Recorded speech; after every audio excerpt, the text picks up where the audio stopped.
And that's his flaw. Because he was not in control, not there, not paying attention to his daughters, What's-Her-Face runs off with Mr. What's-His-Face. You just described every Jane Austen novel, by the way. Go on. Hello, and welcome to another episode of your favorite podcast, Unresolved Textual Tension. It is I, your host, Maria, with my ruggedly handsome co-host, William. So rugged, so handsome. Today, what movie are we talking about, Maria? Because usually we're a book podcast, but today we decided to make an exception. Netflix's recent Persuasion adaptation. William, how'd you feel about it? It's sort of like if you had taken one of my favorite people, gutted them out like an Egyptian cadaver, taken out everything that was good about them, and then just inserted your own terrible witticisms for 2 hours.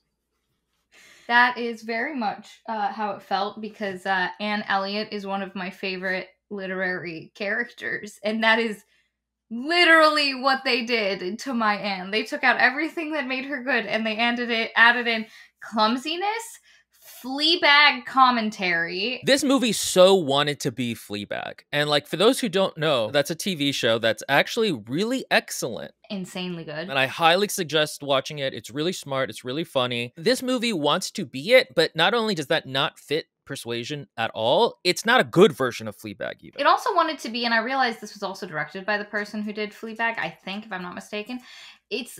Did you ever watch Netflix's Enola Holmes? No, but I had heard that it's the same person. Enola does the same thing. She talks to the viewer while things are happening. It makes sense for Enola because she's like, 15? I can absolutely see a 15-year-old needing to narrate her existence to the world. I haven't watched it, but like, it seems like it's just trying to be cute. This is Persuasion. First of all, why would you do that to an Austen book? And second of all, why would you do it to Persuasion specifically, which is the Austen book with the least ability to handle that kind of like fourth wall breaking girl bossness? So we'll get into what we mean by they're inserting Fleabag into this. And here's the thing.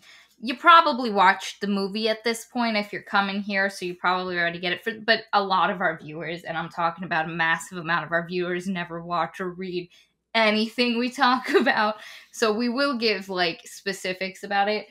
The thing is, it's like the director and screenwriters had contempt for Austen's work, contempt for the Regency era,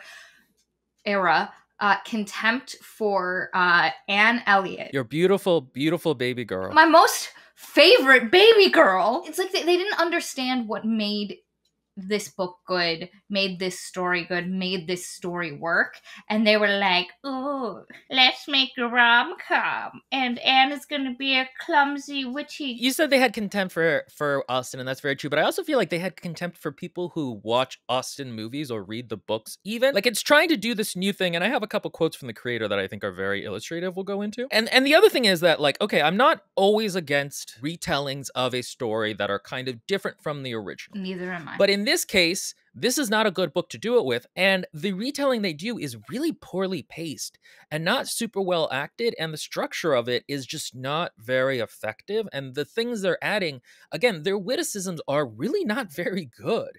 And I don't know why they felt the need to replace them at times. And it's a bad movie outside of being a bad Persuasion adaptation. It really is, because I watched this with my friend Gina, Mistress Sapphire, for those that have watched some of her videos. And she had never read nor watched any of the other adaptations for Persuasion. And she wasn't like, she's not a huge like Austen remake watch person. And like 3 minutes in, she goes, "Oh no, this is gonna be bad." And I was like, "Yes, Gina." She stops the time and she goes, "You should have done because I briefly mentioned setting up like a camera and live streaming Gina and I watching it so we could have like some prime reactions." And me and Gina were like, "Nah, we aren't dressed the part. We don't feel like it." And like 5 minutes in, she was like, "No, we absolutely should have set it up like we're..." Honestly, if I'd known the movie was going to be like this, I would have driven up specifically so we could have had a watch party for you guys. Because, you know, guys don't know this, but Katie and Maria have very strong reactions to the things they're watching. They tend to interact with them like they're actually happening in front of them. So that would have just been hilarious. I literally kept pausing and being like, "What the But I kept pausing to like explain why I was so enraged inside, and then she'd be like, "Oh, they refer to exes," or like, "How the fuck is that a playlist?" And London 5 is a Bath 10, and you're like, "What are we?" And it's like, I wish they would have just made a modern adaptation. You know, like Yes. Clueless. Clueless takes the story of Emma and puts it in high school rich Beverly Hills kind of vibe. And it works. I personally don't super love Clueless as a movie. He found his teddy bear. He's been looking for it all weekend. So funny. Like, if they had done something like that, I think it would have been so much more successful.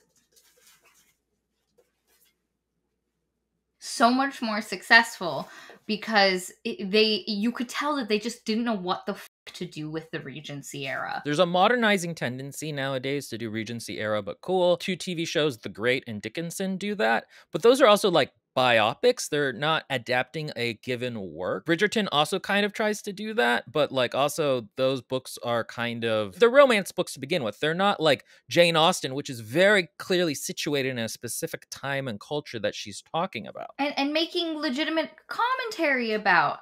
There's some journal articles that I'm going to be referring to defend the things that the book does that the movie really just shat on, and why that is a value loss. It's like they didn't understand Austen. They fundamentally didn't, and they fundamentally just wanted to do Fleabag. And we actually should probably run through some of the plot, just because some of the changes are really weird. I do want to go through this one quote, though. I want to talk about how stupid it is, because, okay, so this is in, I'll put the article, it's in The Atlantic. She said, the creator, "I felt really inspired to make a film that I could watch with my kid. As a preparation for the shoot, she watched previous Austen adaptations with her 13-year-old daughter, who observed their fainting, weeping, sickly women and asked her mother, why do they always fall over? And why are they always crying? And why do they get the flu?" Okay.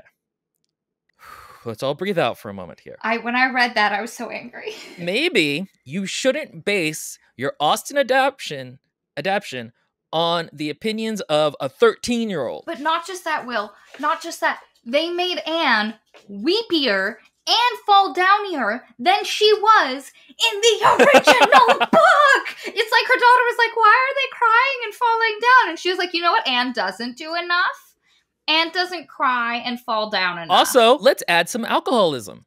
Yes! That's great for kids. Why is my Anne an alcoholic? When did this come from? Like, here's what I mean when I say my Anne. Because I spoke about this in our... And to get a thorough understanding of what the book's like, go watch our Persuasion video. We did it in preparation for... There's no dogs in that one. Anne Elliot, as we've said multiple times in this video, and if you watch other video, is my favorite Austen heroine, partially because she is by far the most mature. She has a really good social understanding of what's happening around her. She's very thoughtful. She makes reasonable decisions. She's learned from past mistakes. She feels like a mature 28-year-old dealing with heartbreak, but who also like is not giving into societal pressures. Because one of the things that I realized is Anne is often like, people talk about her like, oh, you know, she's simping for Wentworth, and I am one of the people that talk about that. But there's something interesting if you think about Anne as a heroine who knew what she wanted. She didn't care about money. She didn't care about the institution of marriage. She just liked this one guy. Even though she's supposed to get married, she's supposed to deal with her shit. That's what society's telling her to do. She literally rejects it at later points when other people are like, yeah, you should do this. And she's like, nah, I like this one guy. If I can't have that guy, I don't need to get married. It comes from a place of like knowing herself. And the problem is the Anne we are presented with in the movie doesn't feel like she knows anything about herself. Gina, so my friend Gina goes, how old is she supposed to be? And I went, 27, 28. And Gina went, oh no, she feels like she's 20. Sans 8. Not to mention, Dakota Johnson is gorgeous, and the whole point of Anne kind of looking tired at the beginning of the book is that it's part of her spiritual ennui. And like when she starts to look prettier, it's like, okay, I'm beginning to take care of myself again. I feel the life going through me, the verve. And Dakota Johnson is just gorgeous the entire time. And like there's something really relatable about Anne when she's being undervalued, when she doesn't feel other people value her, just not looking her best. I mean, as a 28-year-old woman, there are times I wake up and I look at myself and I'm like, the bloom of youth had been lost. I'm sure a lot of you guys have that feeling when you watch this podcast. And I love Anne because she gets it from like engaging with, like, she gets her bloom back from engaging with people, being valued, being more active, like We're just gonna have to march through, guys. And the other thing is, her older sister, and this is something the movie does, is supposed to be incredibly beautiful. And she's 28, 29, but gorgeous. Like, nobody cares. She's still so pretty that her age is not a detractor from her as a marriage prospect.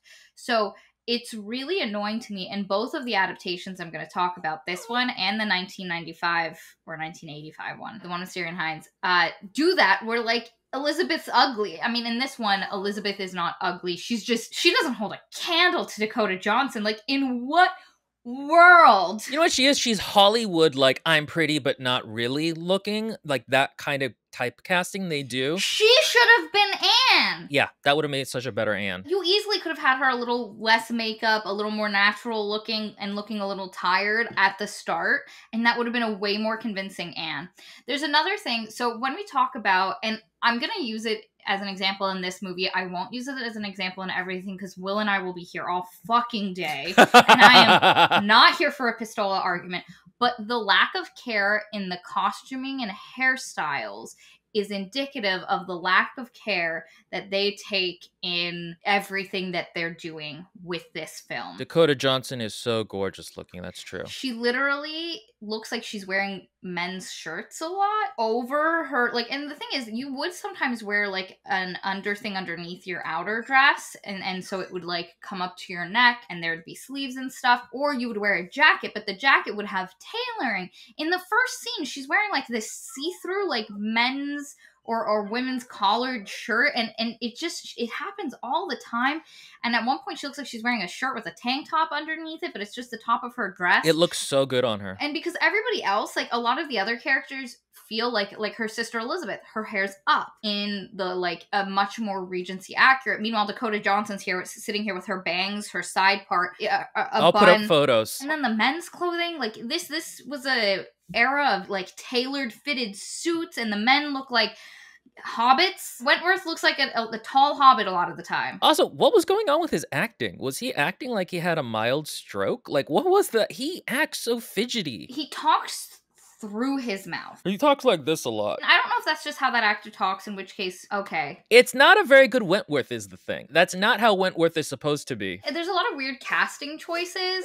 The only person, so like Dakota Johnson, obviously badly cast. I do think that Dakota Johnson could do a pretty good, watchful, quiet Anne if they had given her that role, even if she, again, is way too pretty. The thing also about the pretty is that a big appeal of these movies is the aesthetic. Like, these movies are made for vibes. Yeah, the vibes are an important part. So I kind of understand why they couldn't go full fugly on Anne, but like they needed to for the story. And at least a little. Like, and again, that's why I'm saying the girl who played Elizabeth, I feel is, because the problem with Dakota Johnson, and especially with how they did her makeup, which was incredibly modern, was her eyes, her lips, the beautiful like angles, her like symmetrical face.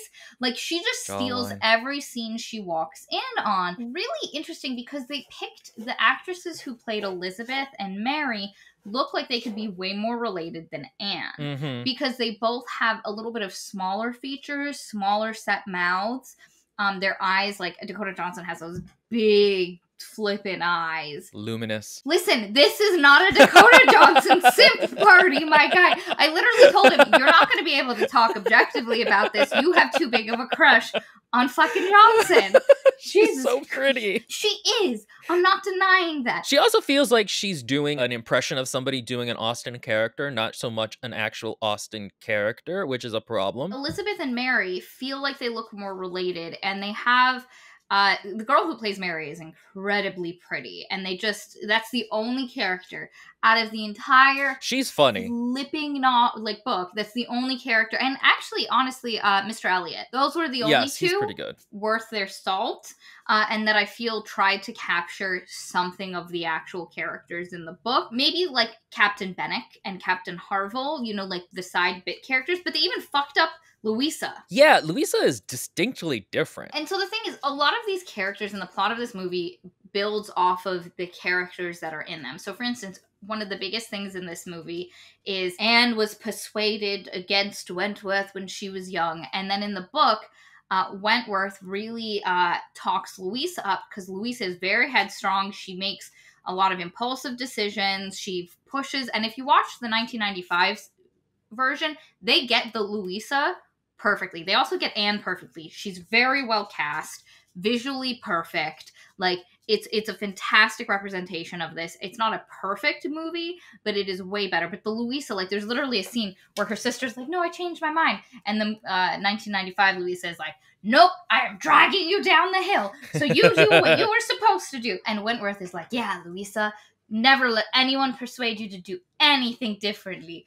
You go, girl. Do you see this acorn? It always knew it was going to be an oak, and it always will be an oak. It hasn't been crushed because it is not soft and persuadable, which is like a distinct comparison between Anne and Louisa. This movie has no theme, really, and that is a big problem. So here's another quote from the creator. We were looking for language that had contemporary psychological sensibility at times and allowed us to take slightly different perspectives on the characters through a modern lens. And that is one of the dumbest things possible to say. Because here's the thing. Characters in a novel, and especially a Jane Austen novel, have very specific roles to contrast very specific themes.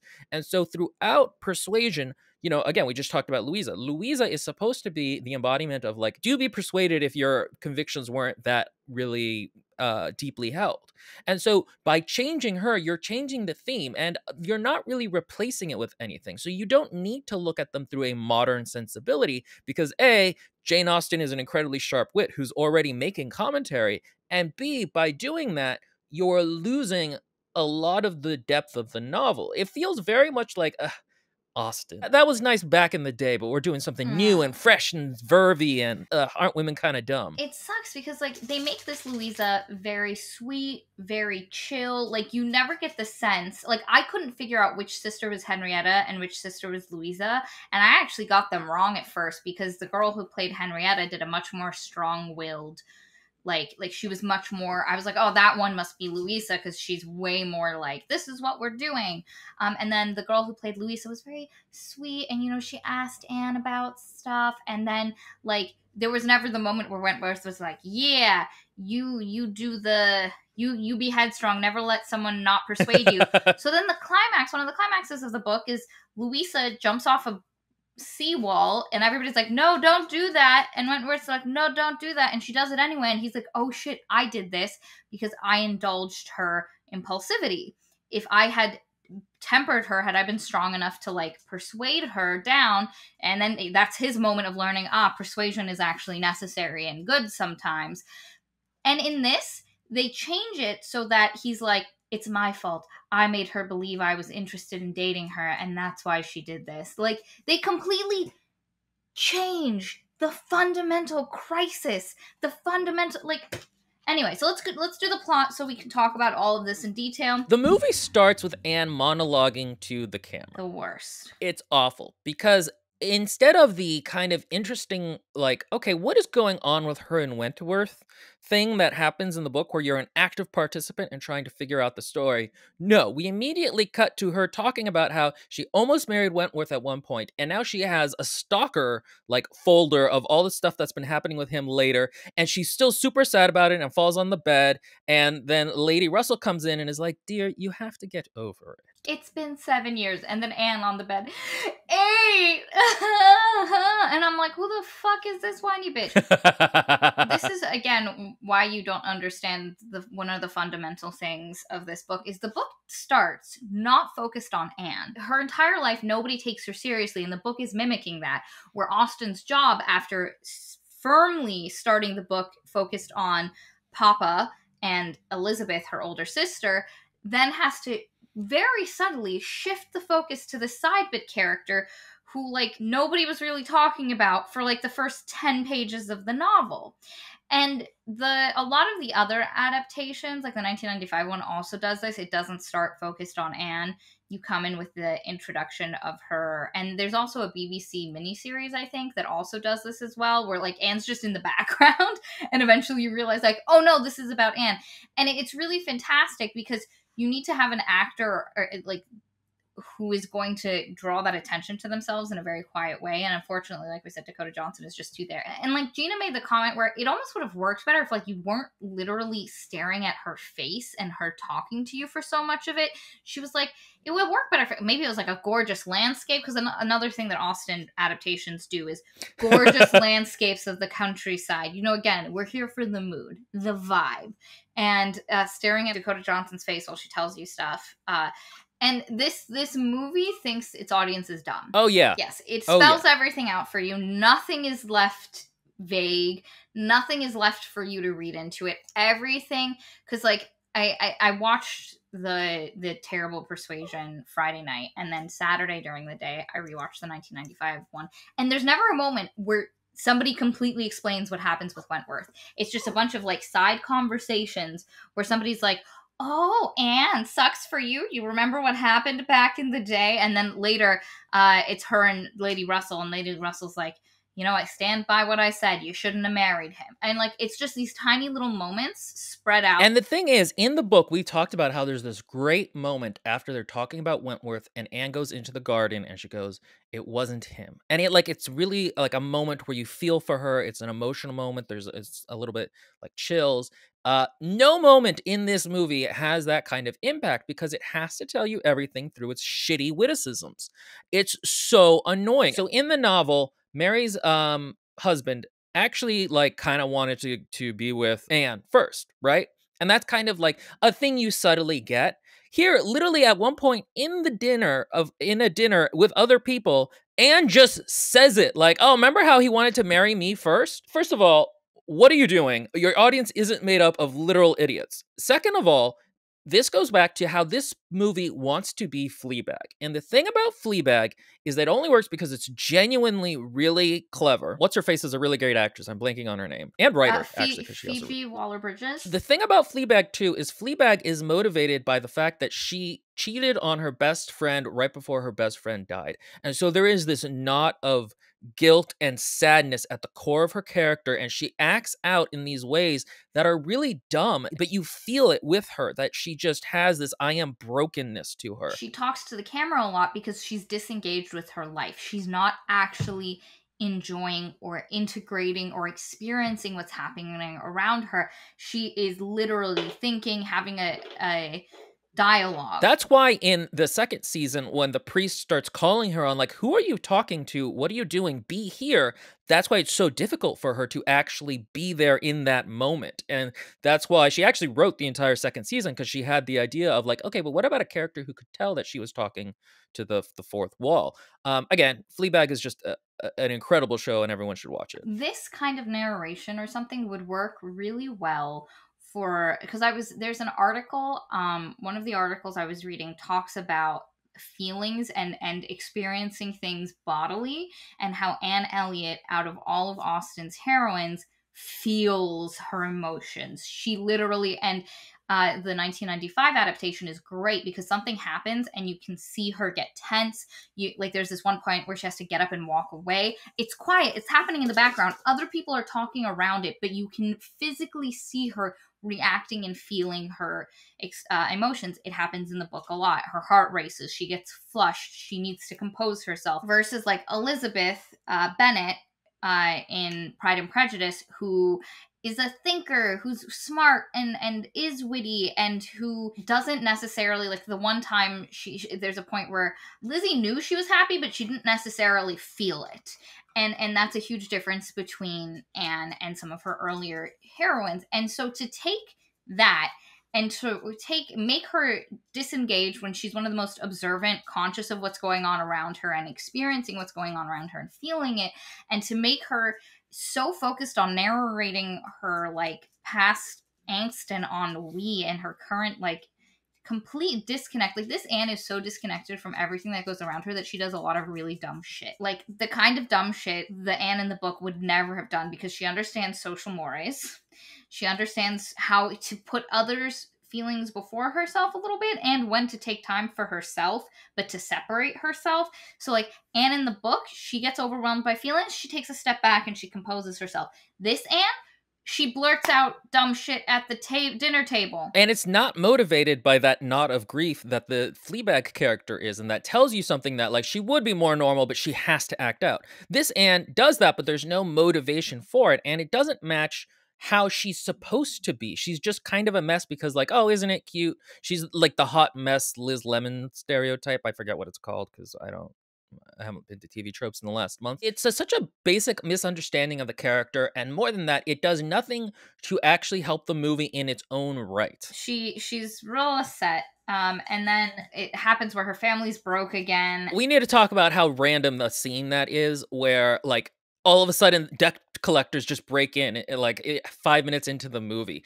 The thing is that this movie should start the way that the Sense and Sensibility adaptation from, like, 1995, I think, starts, where, like, it starts with what's going on in this plot, and you have a quick series of movements where you're hooked on, okay, what's happening with this specific plot line of, like, the Elliot family being poor, and then we transition into the characters and Anne. That's how it should go. But the thing is that the director, I don't think, or the screenwriter is talented enough to do that. Like, it takes a certain amount of technical skill to keep an audience interested in just the plot without a character. So they just immediately break into Anne monologuing. And so you find out her family's poor. They have to retrench. They don't want to retrench. So her family gets convinced to go to Bath. You can spend less in Bath, but still get to be, like, upper crust of society. Don't forget that a 10 in London is a 5 in Bath. Or a 5 in London is a 10 in Bath. Like, this movie literally inserts actual modern phrasing for things. Like, I mentioned this before, but there's a point when she's going through all of, like, the Wentworth memorabilia she's collected, where she's like, this is a playlist he made for me, and it's just a bunch of sheet music tied together. And, like, it doesn't add anything. It reminds me of, like, reference for reference sake that we were talking about in The Big Bang Theory. Like, if you're going to do that kind of thing, there has to be, like, a purpose to it. There has to be a theme. Like, it has to have a function. It can't just be you. There's a fantastic line in the actual book where she talks, where the gist of it is, never had two souls been so totally in sync, but now they were so separated they could never be acquainted. By virtue of being ex-lovers, there was no way they could never become acquaintances, because they could never become reacquainted. So they were just in this perpetual limbo. And they changed it to, never had two souls been so close, but something we're exes now. It's worse than we're friends. We're exes, or something insanely stupid. And then later it goes, we're not exes, we're friends. Oh man, that's such a beautiful line of Austen's, and you just fucked it up. Again, I understand to a certain extent simplifying the language maybe and making it a little bit clearer, because it is true that when you read books from in history, they're essentially speaking a different dialect. It's like trying to read a book that's written in, like, a very heavy Caribbean patois. You know what I mean? Like, it's a different dialect. It's a little hard to understand. I understand, especially with, like, Shakespeare adaptions, because that's even farther away. Though with Shakespeare, it's difficult because so much of his humor is in the actual metaphors. Well, in the actual wordplay of one word meaning another word type of a, he thinks he's clever kind of a thing. But why would you gut really beautiful language and such funny savagery and just insert your own shitty witticisms? At one point, Mary says that she's like, I am an empath. And I'm like, why would you, like, we got that. We're not idiots. We can figure out what's going on through how she's talking about these things. And that moment is even worse because it's the part where she's like, I feel too close to my children when they're hurt. I have to be farther away. And the thing about it is that the way it's played in the movie, you can see through Mary's expression because she's looking away. She wants Anne to volunteer. And then when she does, she kind of gives herself like a little smile. And it's like, oh, that's great.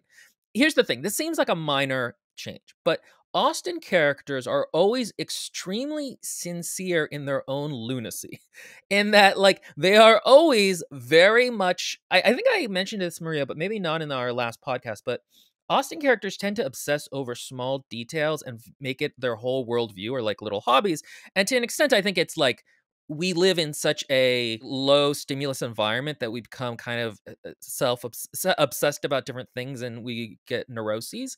And so they're always 100% like they really think Mary really thinks she gets sick all this time. She's not doing it as a I think I'm gonna use it as a tool. And she really wants to be involved with everything. Because the thing is, and we talked about this, and I mentioned it at the end of the last video, like, their lives are pretty boring. You and Gina watching the movie was like, they walk so much. Like, one of the only forms of entertaining yourself was to go fucking walk. You read, you spoke to people, you walked. There was no, like, let's watch TV, or, like, let's go to an escape room. Like, that, nothing. Your options for fun were very limited. And in Mary's, very kind of like, Mary doesn't get along with a lot of people, and not that I'm here justifying her. Mary is terrible and I love it. She's the only character that I feel like the movie got right in a way. But the thing is, she went from a very high society like life with a family who thought very highly of themselves. She married down a little bit, and she's not living in the great house. She's kind of isolated. Her in-laws don't really like her, so nobody's visiting her, so she spends a lot of time isolated. She doesn't know how to actually interact with her children at all, because she never, like, she can't let go of her heirs enough to engage with them. And so the way she reacts to a lot of things is coming from that. She wants to be involved with everything. She wants to feel needed and important, because she really isn't. Like, there's a point, and they don't mention this in this movie, but they mention it in the 1995 movie, and it's in the book, where, like, Mary always wants precedence over Mrs. Musgrove, who's her mother-in-law, because technically she's the daughter of a baron, which means she should have precedence. But, like, everybody knows that. They know you technically could get it, but, like, this is Mrs. Musgrove's house. Like, let her have it. It's a really interesting quirk of Mary's. But again, she's not important in this life. She's trying to find some semblance of importance, and you can look at it that way. And this movie takes all of that, like, none of that's there. Okay, and this goes back to that quote that I said at the beginning. We are looking for language that had contemporary psychological sensibilities at the time and allowed us to take slightly different perspectives on the characters through modern lenses. The director saw Anne's sister Mary as a self-obsessed millennial. All right, a self-obsessed millennial, first of all, that's stupid, but whatever. But that is not the same as a woman who is out of touch with her environment and feels that she, like all the stuff Maria just said, is not the same as self-obsessed millennial. So sometimes you can use anachronisms in historical settings if you're drawing a connection between two different points. I can't think of a great example right now, but there are good films that draw anachronisms that way. Sometimes in costuming, they will color people in anachronistic wardrobes to draw attention to them being different from those around them. It works really well when everything else in the costumes remain the same. So, like, the construction, the material types, but then, like, bam, somebody's in a violent pink highlighter dress. And they use this in and I'm forgetting a couple, The Great, that show that William mentioned. They do that. They play with colors a lot that aren't necessarily historically accurate.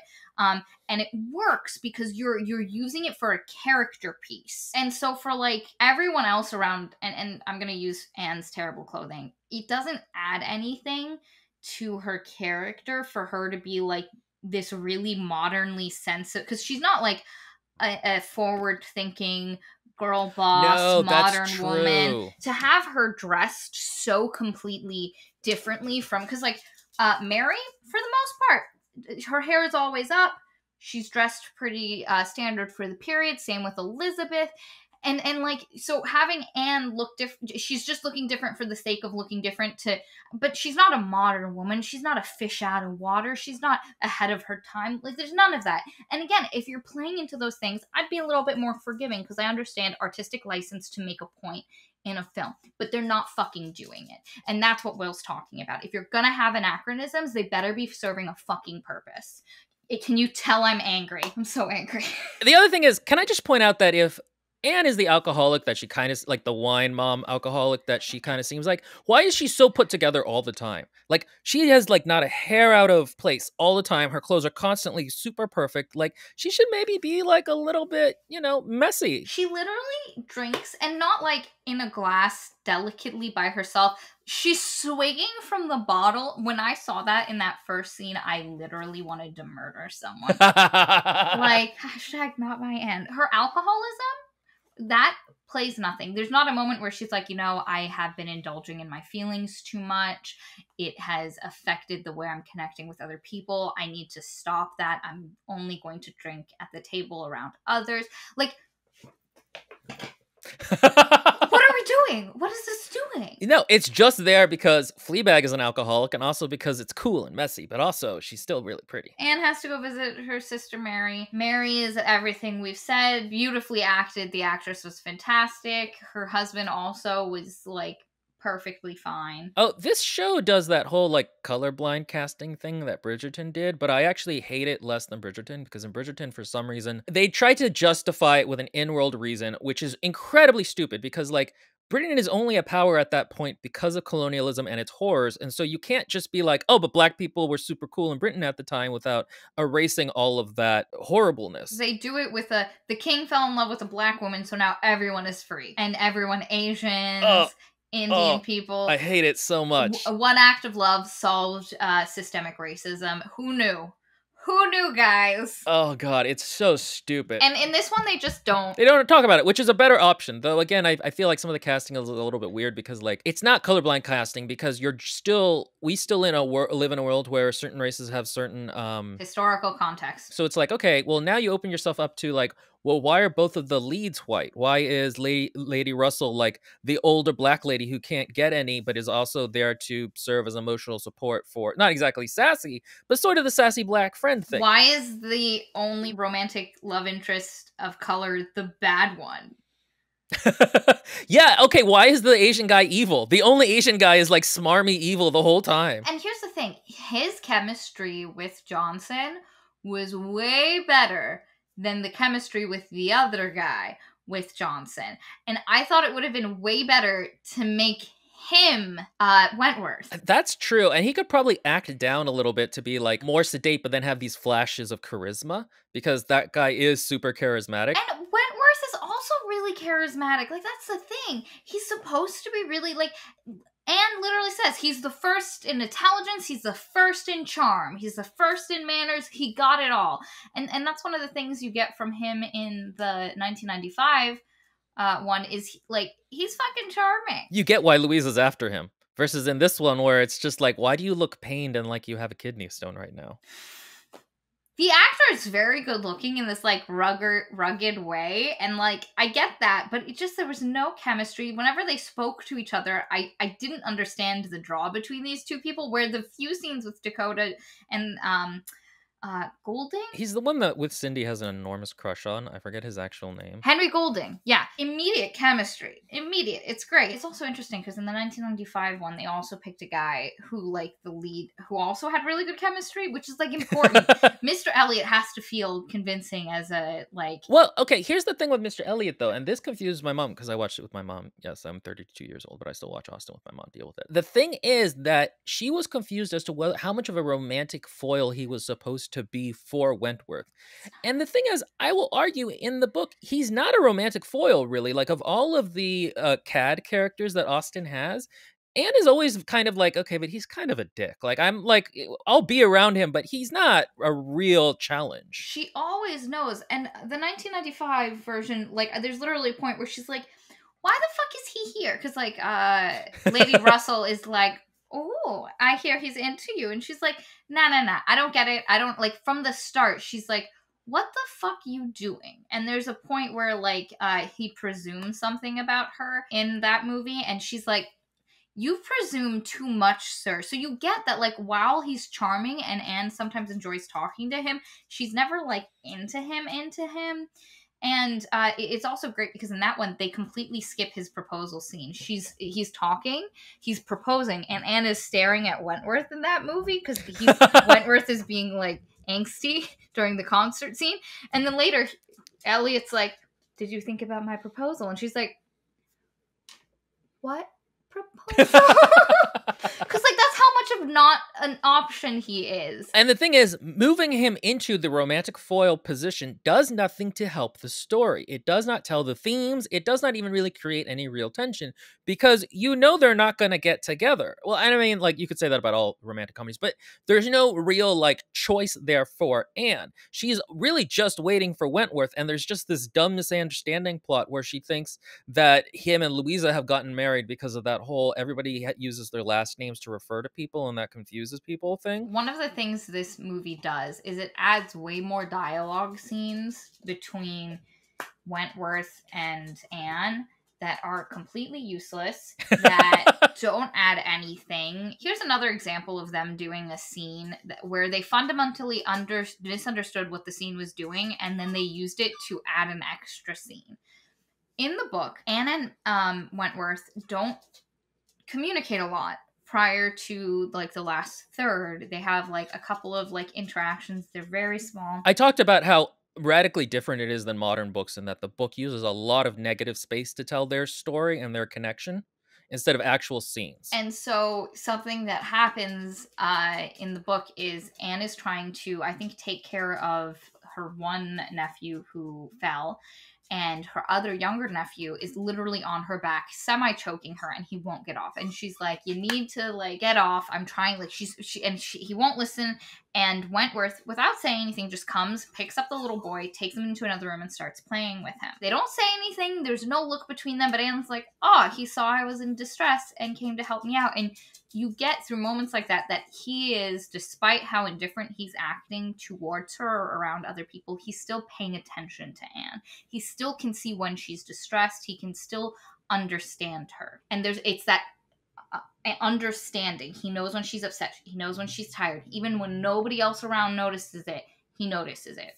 In the movie, how that plays out is Anne is having a scene roughhousing with her nephews. They're literally playing, they're wrestling, they're having a good time, and all of a sudden Wentworth leaps in, removes the two boys, throws them off, and was like, that was very bad to your aunt.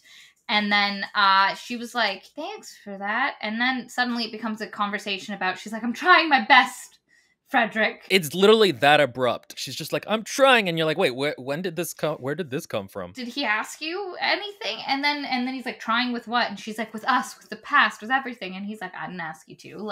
It's like this whole scene that they used, another scene that from the book has a very fantastic meaning, understanding, and sets up the rekindling of their romance in a really good way. And here, they change it so much that it has none of its original meaning. He doesn't, like, he steps into a situation where she didn't need help. She didn't need him to, which makes him feel like a dick who can't read a room. And then they do this again at a couple other points. And the problem is that I understand that it's very difficult to build chemistry between characters if they're not interacting at any point in a modern sensibility.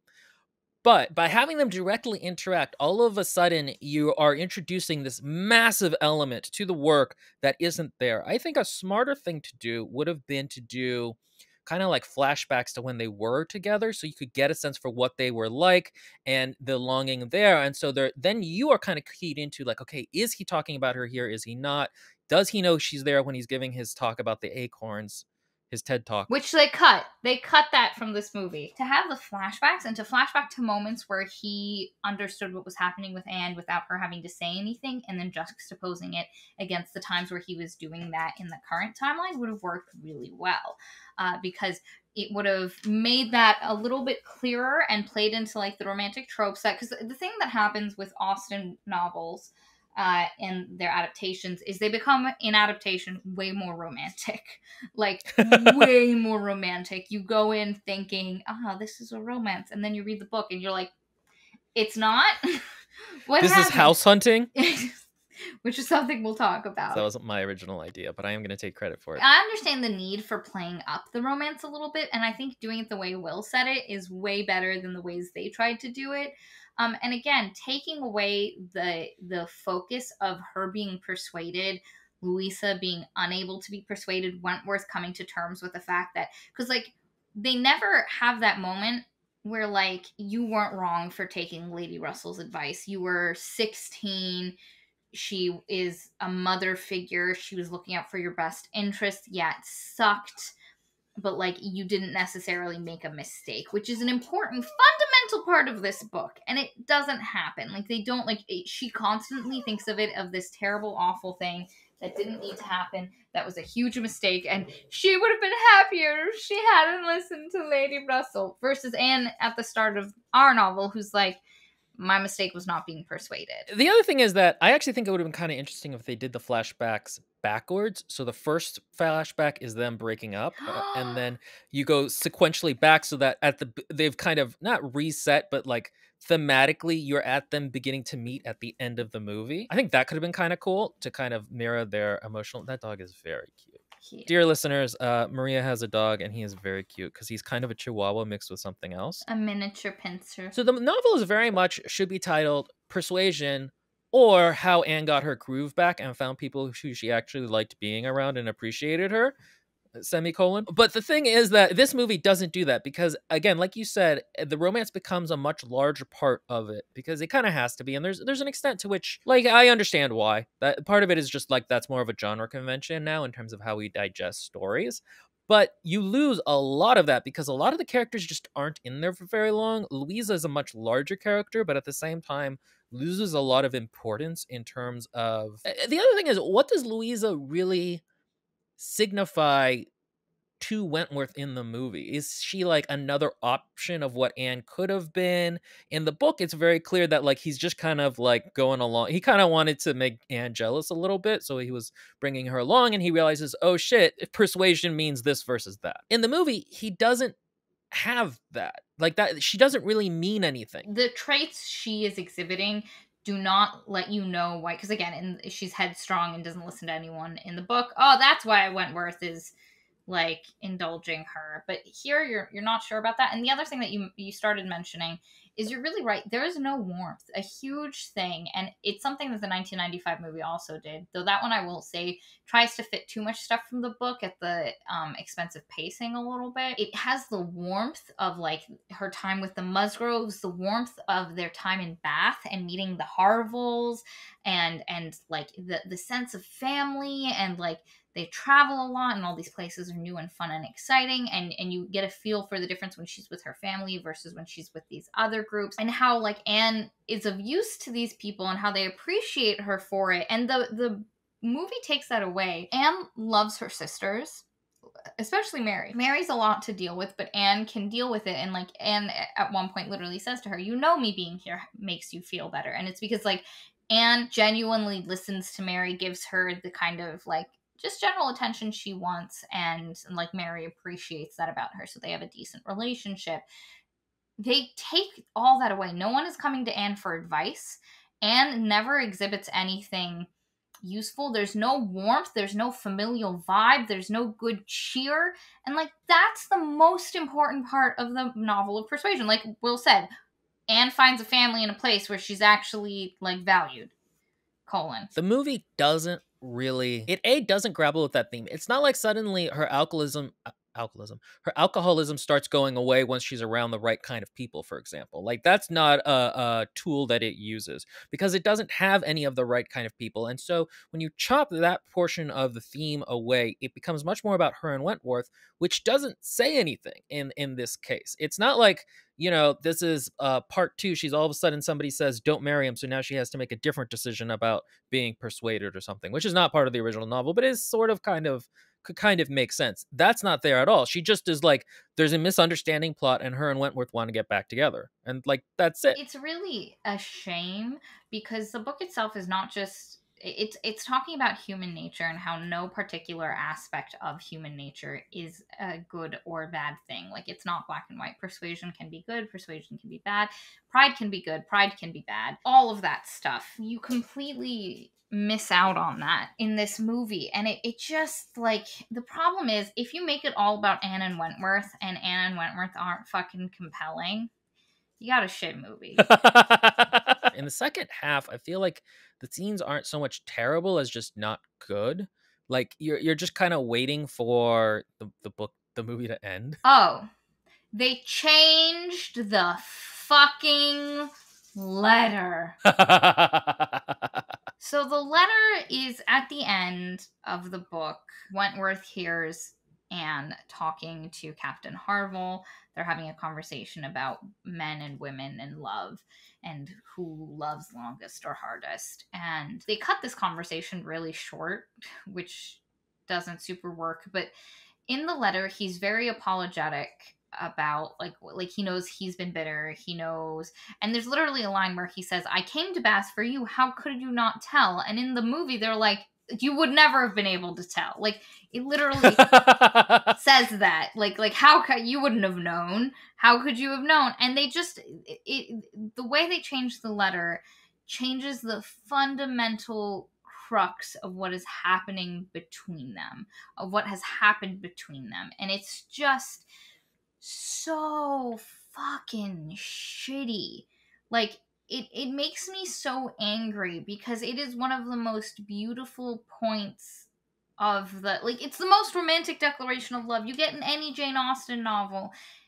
And they fucked it up real good. Your reading from last time was much better than Dakota Johnson's. And I say that as someone who thinks that Dakota Johnson has a voice that is like a siren's, that could lure thousands of men to their death happily. Thank you. I take that as I take it as a great compliment that it is. And so also they make Lady Russell in a modern adaptation, I'd be totally okay with this, or in a different, better movie. But they don't change enough for this to work here. But there's a point where, like, Lady Russell doesn't remarry because she doesn't need to. She doesn't have to, and she never finds someone who wants to. She really liked her original husband. And you get that vibe a little bit here, but then she's like, they're having, like, a coded conversation, and she's like, "But don't you miss that company?"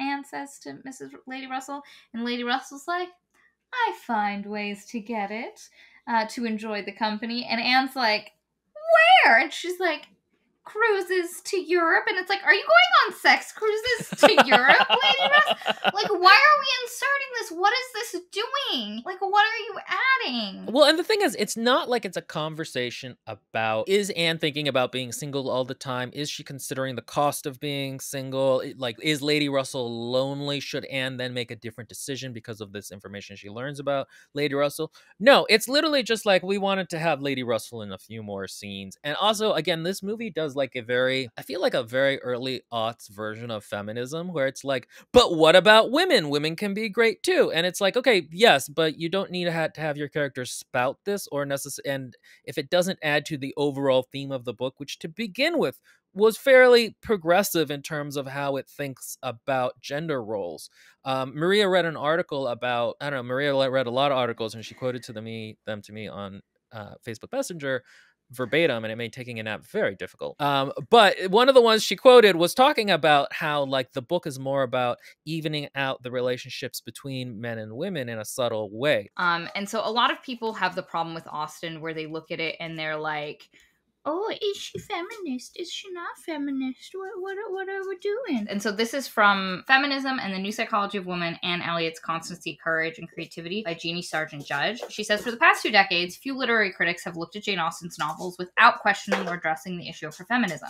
Some readers maintain that Austen is an apologist for conservative values of her era and not a feminist at all. Others insist that she uses irony to register her opposition to the values of her society and its disregard for women's talents.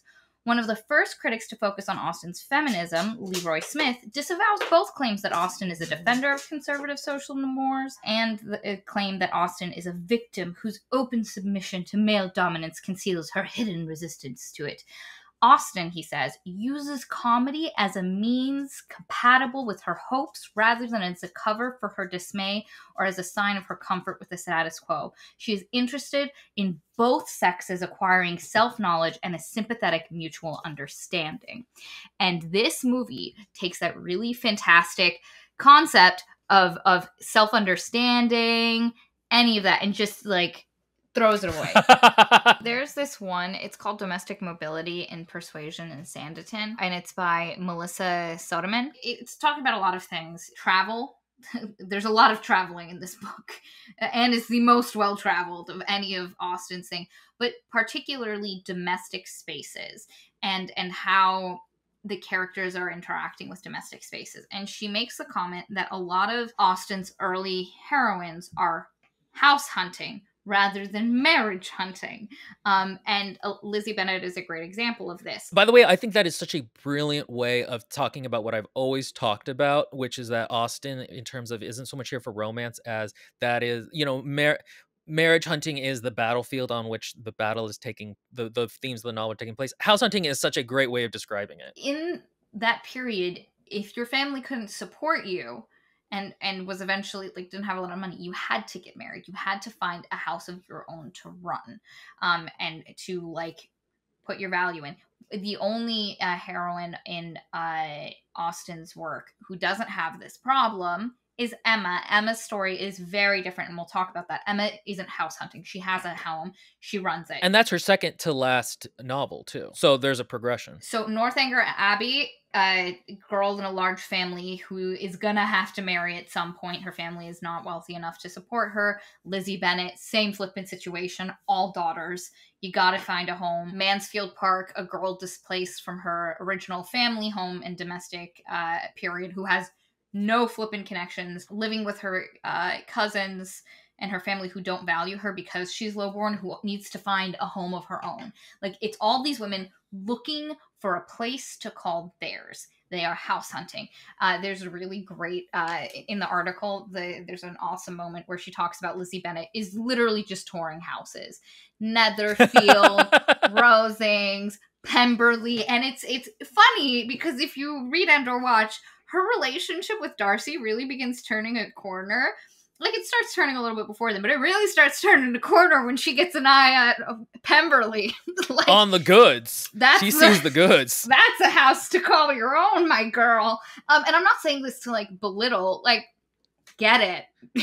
Get it. Well, I mean, that's the thing, is they are choosing the future, their future, and their livelihood in these romantic coded decisions. If these are the tools you're given, you have to make the best decisions. And so there's often, like I read in that quote at the beginning, is Austen being feminist because of the marriage problem people refer to it as. There's always a marriage plot. There's always the house hunting plot. That's what reality was like. It's kind of when Will and I levied against Iron Widow that main character did not feel like she was ultra feminist, but in a modern way. Austen can feel feminist for her time period, like the way she's using marriage plots or for social commentary to show two people coming together to become better. Pride and Prejudice. This guy's got too much pride. This girl's got too much prejudice. Neither of them will make a good, healthy match and have a good future if they can't fix their shit. Together, they fix their shit and they can become a decent, even partnership. And that's the key. And so you have all this house hunting. Then you hit Emma, who has a house. She's running it. She plans never to get married. Emma's problem is she's bored. That's the fundamental problem of Emma. And she wants friends. And she ends it just having married pedo uncle, which is a little... And then he moves in. True. Yeah, she evens the relationship in that way. Yeah, to be able to have the marriage, because again, she doesn't want a house. He has his abbey. She doesn't fucking want his abbey. You fucking keep it. I don't want it. So he's like, fine, I'll move in with you. Boom, problem solved. She didn't need a house. Like, Emma is one of those ones where, like, and again, him being older and functioning as an older brother figure in a lot of ways is, She gets to marry because that's just the dude she wanted to marry. She found a way to make it work within her life and what she'd been given, and she makes a choice because you're supposed to move in, and he has a nicer house. She'd get to be the landed woman of that nicer house and property because it's the best one in the neighborhood. Hers is second best, but that one's the best. So if you're just going from like a social mobility, absolutely move in there. That's not what Emma wants. That's not Emma's goal. He moves in. Then we have my girl Anne, who is not house hunting and does not give a fuck about house hunting. Anne domestically grew up in a very nice house, but without, once her mother died, a lot of love and positive feelings around it. Her happiest moments are spent in people's houses who are lower than her family.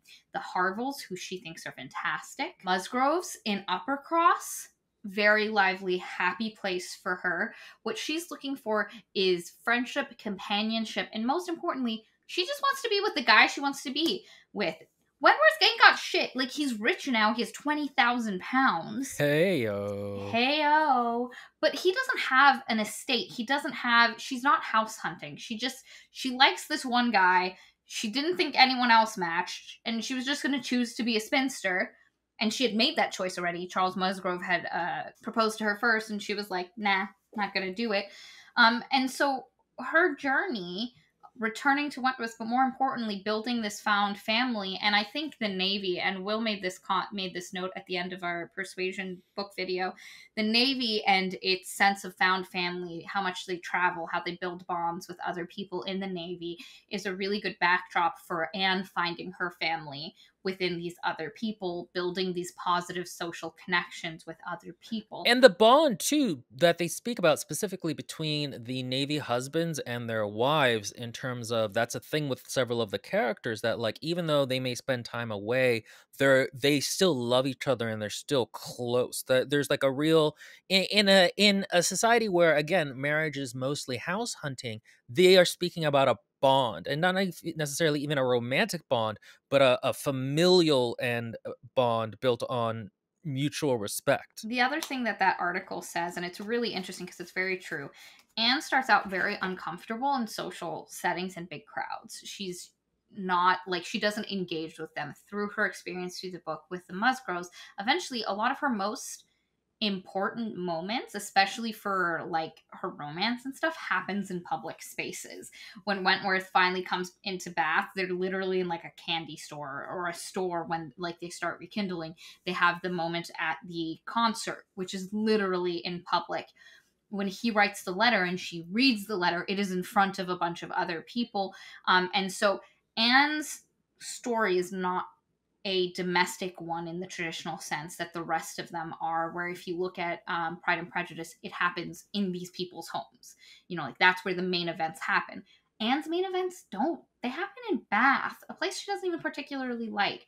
She's traveling, she's learning, and there's just this fundamental difference between Anne, her story, and the rest of Austen's work that this movie completely strips away and fucking destroys. The subtle integrated feminism of that discussion we just had is here replaced with like, oh, but women are kind of good too. A woman without a husband is not a problem to be solved. There's one point where Catherine Wentworth is like, when I was at sea and I had trouble, I would just think, what would Anne do? And like, it makes no sense in the movie because what Anne would do would be get drunk. That quiet competence he talks about is like, what are you talking about? That's not that Anne. It's absolutely not that Anne. And so it's really weird. There's a lot to discuss about this book that you can, I mean, the articles that are written on it are that are fascinating, and you go, oh yeah, that's true, holy shit, I didn't think about that. Like the difference between her younger heroines and her older heroines, and how they function within these spheres, and what she's trying to do.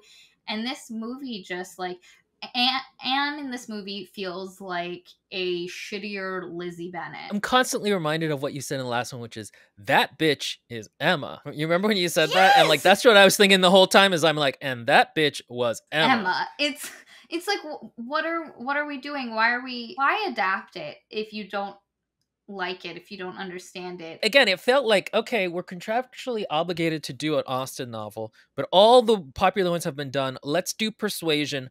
Also, I don't really like Persuasion that much, and I'm taking my cues from my 13-year-old daughter's view of adaptions of Austen. That's the other thing, is like that quote where she's talking about what her daughter thought. It's of movies of Austen, not actually of Austen's work itself. And so you're going to get a diluted form of her storytelling. It felt like, and I felt this a lot when I was rewatching the 1995 version, it felt like they didn't actually read Persuasion. They just watched the 1995 version and went, I want to make this better. And what sucks is that the 1995 version has a really good understanding of these characters, their relationships, what makes them work, like the dynamics between them. Like Anne is quiet, Anne isn't observant, Anne is capable. She literally has to pack up and get her entire house, like her family leaves and she has to pack up and get the entire house ready for the new tenants to walk in. So you get the fact that she's capable, she's reliable, she's a bitch who gets shit done, but she's also kind and quiet and sweet and like lovely. They do her progression from the beginning to the end where she's like, she's got that like glow, that life glow to her beautifully. And so like, even then, how did you watch that and get here? Like I don't understand. It's interesting because it feels like a movie from like 20 years ago when they were like, this isn't your mom's Austen. You know what I mean? Like, that's what it feels like. It's trying to be like, this isn't your mom's Jane Austen. Bridgerton was not my mom's Jane Austen. That's all Bridgerton was. Bridgerton was going for Regency era romance that was not like Austen. It's been done. You did it worse. There was something that I texted you about, and I wanted to make sure we spoke about it because I was really Mr. Elliot and Mrs. Clay. So Anne's family only has daughters. Her father's estate and title is going to go to a distant relative who happens to be like the closest male heir, and it's this guy named also Mr. Elliot. Their family tried to connect, didn't work. Like, he was a dick. He didn't want anything to do with them, so they haven't been close. In this movie, or in the book, he's now decided he's going to get real close to them, and he wants to rekindle the connection, and he makes up lies. He's the cad. Will makes the comment that there's always a cad in Austen. There's always someone who on the surface looks good, but then underneath doesn't actually respect like the morals and stuff. Neither movie fully handles him correctly, because in the 1995 version, so in the book, he genuinely likes Anne. He likes Anne from before he fully realizes who she is, and he genuinely wants to marry her. And in the book, he's rich. He just wants the title now, but he's also being underhanded about shit. And he mainly was a dick to one of Anne's friends, and that's why he decides, and Anne was like, no, fuck you. In the 1995 version, he still genuinely likes Anne, you think, but then you find out he's broke, he blew through all his money, and he's just trying to go after Anne for her family and their wealth, of which we've already established there is very little. And so Anne's like, he was just into me for the money? And like, no, that's such a weird simplification to make. Like, if you're going to include the character, make the point. There's a point to be had here. And in this version, he immediately is like, no, I'm wealthy. I just want my title now. And that Mrs. Clay is cozying up to your father. And if they get married and she produces a son, I'm no longer the heir. And you're like, why? That's weird enough as it is. Like, why are you being so honest? And Anne's like, I appreciate your honesty. Like, why? This man the Anne in the movie hates her family to the point of contempt. Yeah, she really does. The Anne in the book, like, she understands her family is flawed, and she doesn't particularly love spending time with them, but she's never going to do anything or say anything that would put them in a bad position. And there are times where she wants them to be better for themselves. And so to see this Anne who has so much contempt of her family that when this man literally says, oh yeah, I'm just trying to use your family, she's like, yeah, okay. And then the reveal how he gets taken off the scene is she ends up going with Wentworth, and he's making out with Mrs. Clay. Yeah, in a back alley. Was trying to get with her father. And it ends with Mrs. Clay and his wedding. What is this doing? What it's trying to say is that she was like, Mrs. Clay is a widow, and she's kind of beneath. She's the daughter of their family's lawyer, and she's been hanging out with Elizabeth, but also like subtly, not subtly, making designs upon their father. It's really weird because when I read that book from a modern sensibility, I don't see Mrs. Clay as a bad person. I see Mrs. Clay house hunting like every other fucking Jane Austen character. I genuinely just thought it was more like they were worried about their class interests, where she's just kind of like doing her own thing. Yes, 100, and that's how you should look at it. And so for a version that is trying to be modern, to like lean into that in such a negative way, because like you look at Mrs. Clay, and like, because like there are moments where Anne's like, you know, this isn't good for the family, it would put them in a really shit position, you know, Mrs. Clay is trying to get above her station, which the book has already said it's okay with, because it uses the Navy as an example of people going above their natural birth station through hard work. And so the entire, like, the way the book handles Mrs. Clay is mainly fine. I don't, from a modern sensibility, don't love it, but from back then it makes sense what is happening and the social, like, issues that are going. And to modernize it in a way that was sympathetic to Mrs. Clay, like I would love an adaptation to be like, what else does she have to do? Like, she's gonna have to remarry. She has no money. In the same way that Emma has to eat, Shit. Which is Maria's favorite thing about that old lady that really likes her, but she doesn't like, and I'm blanking on the name, but you guys all know who I'm talking about. That would have been a really cool conversation to have between Anne and Mrs. Clay. in terms of like, yeah, I'm house hunting, or even like, I'm just hanging around your family because I like them. That was always the kind of impression I got, is just that like, she's just doing her own thing. And like, the fact that you are threatened by this house hunting model is not really relevant to her. What ends up happening is Mrs. Clay is just here for money. Mr. Elliot wanted a title, which he's still gonna get, but then why did he say he wanted to marry Anne? Why did he propose to Anne?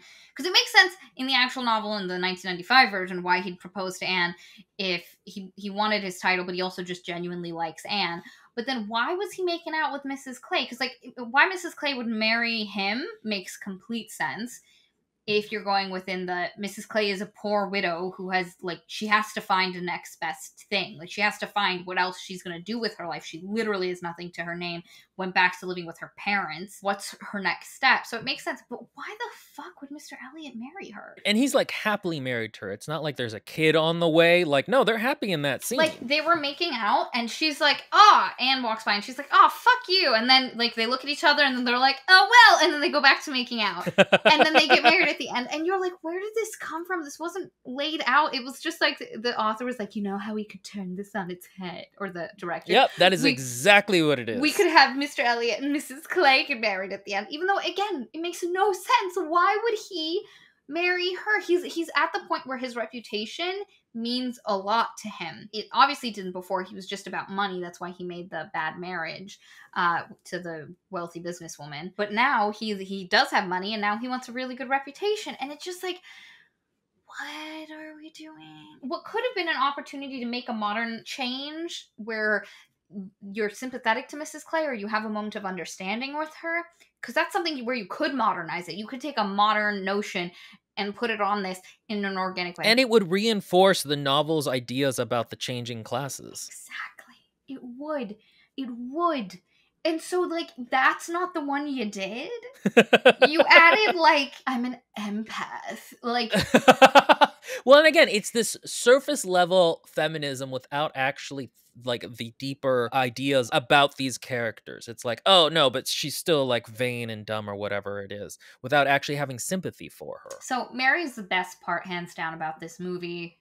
100%. She's the only thing that gets an actual laugh almost the entire time. But even if you look at the 1995 version, she feels like a more real person. Like, she does all the things Mary does, but like, there's this point where like, people are gonna go on a walk, and she's like, I'm gonna come with you, and they're like, and she just goes on a walk with them and then complains later. But in this one, like, this Mary's like, like, her skirt gets tangled, and she's like struggling to walk. Like, what are you? And then like, there's a point where she gets carried in, and it's hysterical, but she doesn't feel like a person.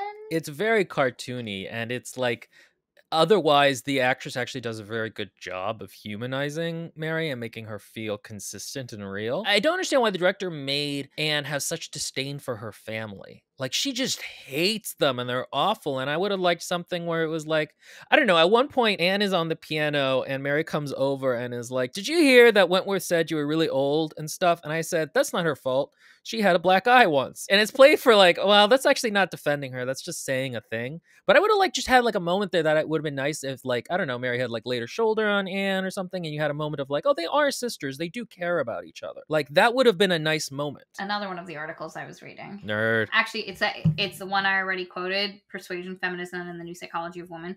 One of the most sacred and important bonds in all of Austen's work, more so than the romance, is the relationship between sisters. And sisters should not only be helping each other to make good matches, but should be helping push each other to be better people. This is an interesting thing, too, in that if you look at her work, women are never really pitted against each other as rivals, or very rarely, or it's not a big issue, compared to like men who are often at like option A, option B, pick the right door. Like, that doesn't really happen. The Louisa and her sister don't actively compete in an ugly way for Wentworth, for example. And they talk about this. The women that I'm going to read the article because she does a way better job of explaining this than I will. Furthermore, Elizabeth's treatment of Anne violates a principle sacred to Austen.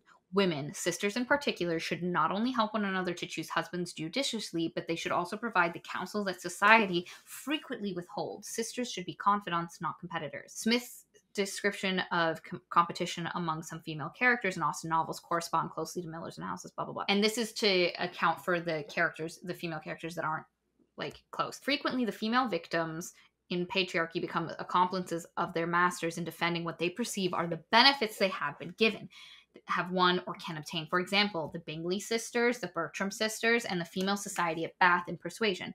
Other women have become their rivals. Much of their emotional satisfaction derives from achieving an ascendancy over their own sex. Their conduct suggests the self-hatred frequently encountered in an allegedly inferior group as they pursue the approval of those who possess power and prestige. We should note that the sisters mentioned here by Smith do not compete with each other, and although both Harriet and Louise Musgrove find Wentworth a compelling figure, they soon work it out between them. Therefore, Elizabeth Elliot is an exception. Even though she does not consciously recognize her position as a subordinate, her selection of Mrs. Anne's position as a subordinate, her selection of Mrs. Clay as a companion suggests that she perceives Anne as a rival. Her attempt at superiority, and it is a poor and uninformed choice, as her single-minded interest in her father's heir is. And so you have women most of the time, like the most important relationships, and you see this even in Emma trying to form this relationship with Harriet. It's these women helping women. Emma had that relationship with her governess, who now went off and got married. In a lot of ways, Emma's like fight for I forget her friends like getting a good marriage is an attempt to try to keep her friend in her social class 100%. so that they can remain friends, and like that's a motivating factor. 100%. Anne is doing that for Mary. Normally, we're in the sister who needs help's point of view. It's like if you look at Elizabeth and Jane, Jane's the Anne of the situation, Elizabeth's the Mary. Not as bad by any means, but like they're helping, they're being the confidence. And so when you have Anne hate Mary so much as she hates everyone else, you lose one of the only close female relationships she has with her family, because it's her and Lady Russell, but she also is close. Like, she chooses to go help Mary. That was a big difference, is that she's like carted off to help Mary at the beginning of the book, in the movie, instead of choosing to in the. Because Mary literally writes her letter, and in the movie it's Elizabeth like, oh, I got this letter from Mary, she needs help, we're sending you. And so you just change one of those fundamental things, and it's so weird. And again, it just shows that lack of understanding of Austen's work, the relationships that are had between the female characters. One of the things in Pride and Prejudice that, if the movie is doing a good job, should come to the forefront is Elizabeth has a really close relationship with her father, because she's kind of really the only person he's really close to. He likes Jane, but he has contempt for the rest of his family. He isolates himself from the silly women in his family because he doesn't really take them seriously. And that's his flaw, because he was not in control, not there, not paying attention to his daughters. Fucking what's-her-face runs off with Mr. What's-his-face. You just described every Jane Austen novel, by the way. Go on. her one annoying sister and the dude who was in the army. They run off together, and he's literally like, oh man, I wasn't doing my job as a father, because he doesn't respect his wife at all. He's not paying attention. And even Elizabeth is a little bit contemptuous of her family outside of Jane. Like, she's embarrassed by them. And then here you have Anne, who is not like that with her family. She doesn't have contempt for them. She's trying to help them be better. She's one of the people who helped construct the plan for retrenchment and get their debt back on course. She's trying to help them. As much as they're shitty people, she never does anything to actively harm them. And this Anne does. So Austen has literally shown you people who have contempt for their family and how that doesn't go well in the long run. And so she's taught her readers this lesson already, and then you take her last book with the heroine who has learned all of these things, who embodies all of these things, and you're just like, nah, we're gonna make her all the worst parts of all the other characters. It's so frustrating. Feels like a movie from 20 years ago that was like, hey guys, this isn't your mom's Jane Austen. We're cool. We like drink. We talk to the fourth wall. We're a mess, but still immaculately put together. Aesthetic, hashtag. It feels like it was, You're right. Something from 20 years ago, like an early aughts movie written by a guy, like aimed for college kids. It feels like that so much. And we haven't talked about it. We've mainly talked about it as a failed adaptation, but it really just genuinely is not a good movie. Gina, I don't think will finish it. The pacing is poor. A lot of the direction is kind of meh. A lot of the acting, I mean, again, Dakota Johnson feels like she's doing an impression of a Jane Austen character, which sort of makes sense with her more detached state. But again, we've talked about how that doesn't really work. So mostly it just doesn't make you invested in the world. At an hour in, I had to pause it because I was like, Gina, I think I have to leave. And there was 40 minutes left. And we were both like, there's 40 fucking minutes to go. And like, I know the plot. I know what's going to happen next. And I'm like, you have got to be kidding me. The 1995 movie is basically the same length, maybe 6 minutes longer. And part of that is it has, for that era, the extended opening with like the music and people's names flashing by and nothing happening. Oh, that's another fucking thing. The movie ends with this like ballad song that's kind of modern-y, and it's so bad. It's not even a good modern ballady song to end with. It's just like, what? All these other adaptations have this beautiful piano music. I love the theme from Mansfield Park. I've listened to that like 1,000 times. People like the Pride and Prejudice, Keira Knightley music. And now you just got some lady caterwauling over the cliffs of Dover. Like, it's so bad. It also adds, it does that thing with romantic comedies, so it adds a misunderstanding plot line, but it adds a deadline plot line that's not in the book, where like he doesn't get a station. He's not getting shipped off to the Maldives, you know, like, or wherever it is. That none of that happens. And he's like, I'm leaving in 3 days. I've made my decision. I'm going. And so she has a 3-day deadline. So like, it just does a lot of classic romantic comedy tropes. Like, you have to have the misunderstanding. They both think they're getting married to other people, where in the book, she literally gets a letter from her sister that clears it up before she ever even sees Wentworth.